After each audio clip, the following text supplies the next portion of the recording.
Good morning students. आज का जो हमारा टॉपिक है वो है राना टिग्रिना की एलिमेंट्री कैनाल।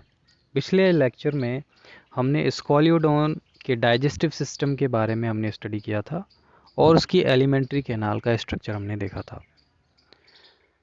ये जो टॉपिक हैं वो कंपैरेटिव एनाटॉमी एंड फिजियोलॉजी के अंतर्गत हम स्टडी कर रहे हैं और इनका मुख्य उद्देश्य है कि सभी प्राणियों का समय के साथ किस प्रकार विकास हुआ है उसको स्टडी करना।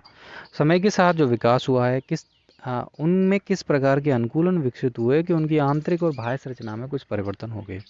किस तरह से जंतुओं के पाइसिस से लेके मैमल्स तक, Pisces, amphibia, reptilia, aves and mammals में आते आते उनकी शारीरिक संरचना में परिवर्तन हमको देखने को मिला। हमने अभी स्कॉलियोडोन जो पाइसिस में आता है उसका एलिमेंट्री कैनाल देखा, उसमें किस तरह से मॉडिफिकेशन हुआ जब वो एम्फीबियस नेचर के हम किसी एनिमल से उसको कंपैरिजन करेंगे, क्योंकि दोनों की फीडिंग हैबिट्स थोड़ा सा डिफर हो जाएंगी।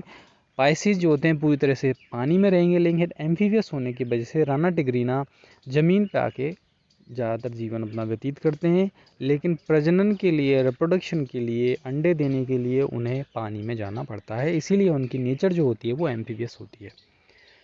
हम इस टॉपिक को शुरू करें। एलिमेंट्री कैनाल के स्ट्रक्चर को देखने से पहले हम उसकी फीडिंग हैबिट्स को, उसका हैबिटेट जो है, उसके रहने के तरीके, उनको हमें थोड़ा सा देखना पड़ेगा। उसका स्टडी हम करेंगे। थोड़ा सा आपको जो प्री नॉलेज उनकी होनी चाहिए। तो जो मेंढक होता है वो जलीय उभयचर होता है, हम जानते हैं। जो कीट, कृमि, मॉलस्क, टैडपोल, इन सब का शिकार करता है, इसलिए लंबी और जिह्वा पाई जाती है जिस पर बहुत सारी म्यूकस ग्लैंड प्रेजेंट होती हैं। आपने किसी मेंढक को शिकार करते हुए देखा होगा, तो वो मेंढक किसी कीट को अपनी जिह्वा से बहुत तेज़ी से पकड़ के अपने अंदर ले जाता है। तो इनकी जो जिह्वा होती है मस्कुलर होती है, बहुत सारी मसल्स उसमें प्रेजेंट होती हैं। एलिमेंट्री कैनाल को जब स्टडी करते हैं तो उसका कोई भी जो भाग हम देखते हैं, सबसे पहले मुख होता है। जो मुख होगा वो मुख जो होगा वो आगे की ओर प्रेजेंट होगा और एक सिरे से लेके दूसरे सिरे तक चौड़ी संरचना के रूप में पाया जाएगा, और इसके ऊपर और नीचे पे विशेष प्रकार के होठ या लिप्स प्रेजेंट होते हैं। ऊपरी जबड़ा सिर से जुड़ा होता है और निचला जबड़ा जो होता है वो मूवेबल होता है इनका। मुख आगे की ओर जाकर एक बड़ी चौड़ी किंतु छिछली मुख गुहा में खुलता है, जिसकी उपकला पक्षमावी श्लेष्मिक स्तंभी कोशिकाओं के द्वारा बनी होती है। इसमें श्लेष्मा भोजन को निगलने में सहायता करता है। मुख गुहा में बहुत सी श्लेष्मा ग्रंथियां इसमें स्थित होती हैं। मुख गुहा की बात करें, हम इसका स्ट्रक्चर देखें तो मेंढक की मुख गुहा का, तो यहाँ पे आपको एक मुख गुहा का एक कार्ड दिखाया गया है, ये आप देख सकते हैं। मुख गुहा में ऊपर की ओर ये अपर जॉ प्रेजेंट होगा, सॉरी,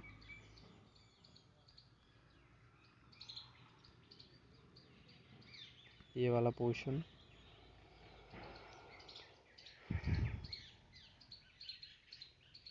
ये अपर जो यहाँ पे होगा। ऊपर वाला जो मैक्सिलरी टीथ यहाँ पे चारों तरफ इसके दिखाए गए हैं, मैक्सिलरी ग्लैंड पे स्थित होंगे। ये वाला पोर्शन लोअर जो होगा, और मुख गुहा में अंदर की ओर ये मस्कुलर टंग स्थित होगी, जिसमें बहुत सारी मसल्स होती हैं जो कीट को आसानी से पकड़ लेती हैं। इन दोनों के बीच में ईसोफेगस के लिए नलिका रूपी संरचना यहाँ पे जा रही है आगे की ओर, ये देख सकते हैं हम यहाँ पे। ये वाला पोर्शन ये ग्लॉटिस है। मैक्सिलरी टीथ यहाँ पे मैं बता चुका हूँ आपको। इंटरनल नेजल अपर्चर मुख गुहा में ये दिखाई दे रहे हैं। इस तरह से ये पूरा हम जो पोर्शन देख रहे हैं वो मुख गुहा का एक कार्ड दिखाया गया है, जो उसमें मुख गुहा में जो संरचनाएं पाई जाती हैं उसके बारे में यहाँ पे बताया गया है। मुख गुहा में जो दांत स्थित होते हैं वो स्कॉलियोडोन की भांति ही होमोडोंट और पॉलीफायोडोंट टीथ कहलाते हैं, लेकिन इसमें एक टर्म और जोड़ दिया है, इसके टीथ को वोमेराइन टीथ भी कहते हैं। इसका कारण है कि मुख गुहा की ऊपरी भित्ति पर ये टीथ जो होते हैं वो मध्य रेखा में दोनों ओर वोमर जो बोन होती है, वोमर अस्थि होती है, उससे जुड़े रहते हैं, इसीलिए इन टीथ को वोमेराइन टीथ भी हम कह देते हैं। ये देख सकते हैं यहाँ पे वोमेराइन टीथ यहाँ पे लिखे हुए हैं, ये वाले वोमेराइन टीथ हैं। ये वाला पोर्शन वोमेराइन टीथ को यहाँ पे प्रेजेंट करता है।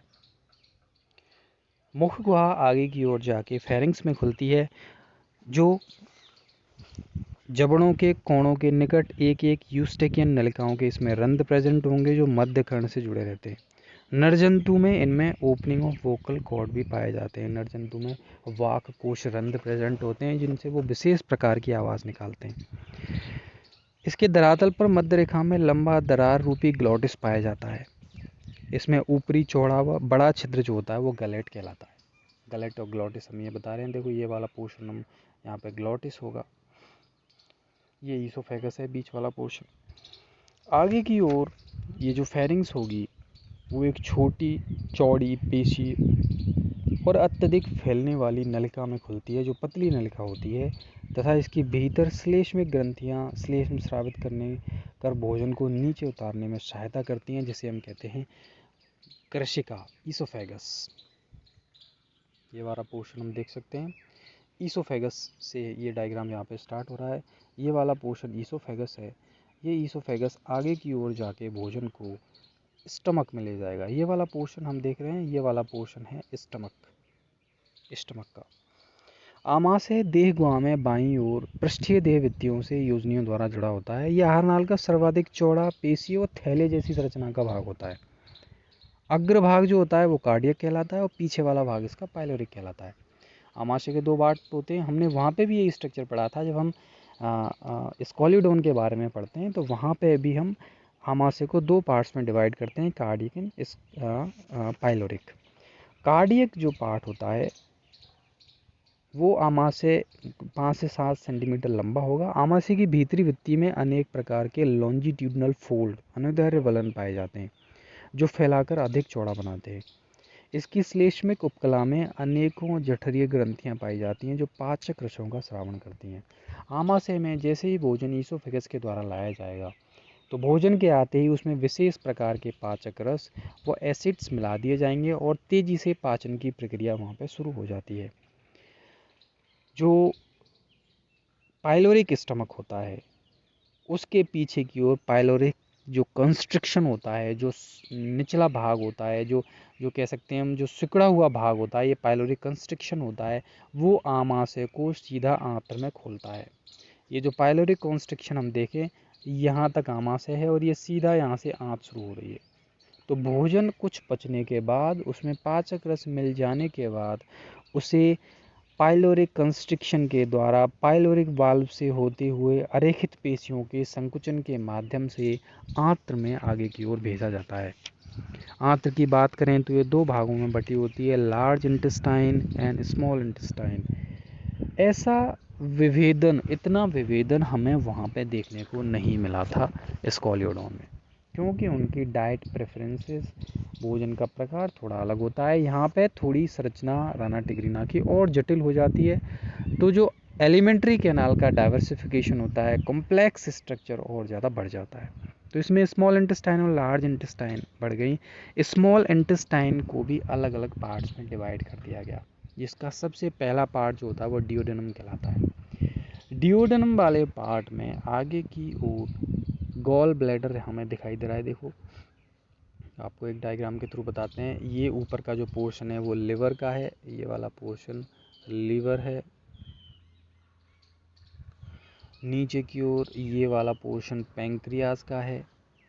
लिवर का जो बाइल जूस होता है वो इस गॉल ब्लैडर में स्टोर रहता है।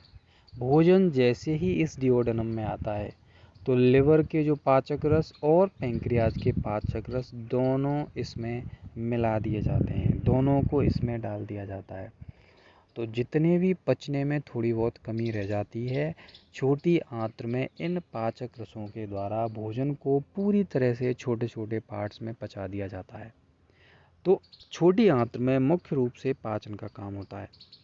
यहाँ पे हमने जो छोटी आंत है वो पूरी तरह से डाइवर्सिफिकेशन हमने इसका देखने को मिला। आगे की ओर ये आंत बड़ी आंत्र में खुलेगी जिसमें इलियम और रेक्टम एंड कोलन में डिवाइड होती है, जिसमें अवशिष्ट पदार्थों को आगे की ओर संग्रह किया जाता है रेक्टम वाले भाग में। इस तरह से क्लोएका से होते हुए अवशिष्ट पदार्थों को क्लोएकल अपर्चर से बाहर की ओर मुक्त कर दिया जाता है। पाचक ग्रंथियों के रूप में राना में लिवर, पैंक्रियाज मुख्य रूप से पाए जाते हैं जो भोजन को पचाने में मदद करते हैं। ये था पाचन राना टिग्रीना में। दोनों में मुख्य रूप से अंतर हमको विभिन्न प्रकार के भागों में हमको देखने को मिला। किस तरह से राना का आवास बदलने पर, उसका भोजन बदलने पर उसकी आंतरिक संरचना में परिवर्तन दिखाई देते हैं। हम इन दोनों में, हमने पहले लेक्चर में स्कोलेडोन को पढ़ा था, इस लेक्चर में हमने राना को पढ़ा। दोनों का कंपैरिजन हम आसानी से कर सकते हैं इस डायग्राम के थ्रू। आज के लेक्चर में इतना ही। Thank you.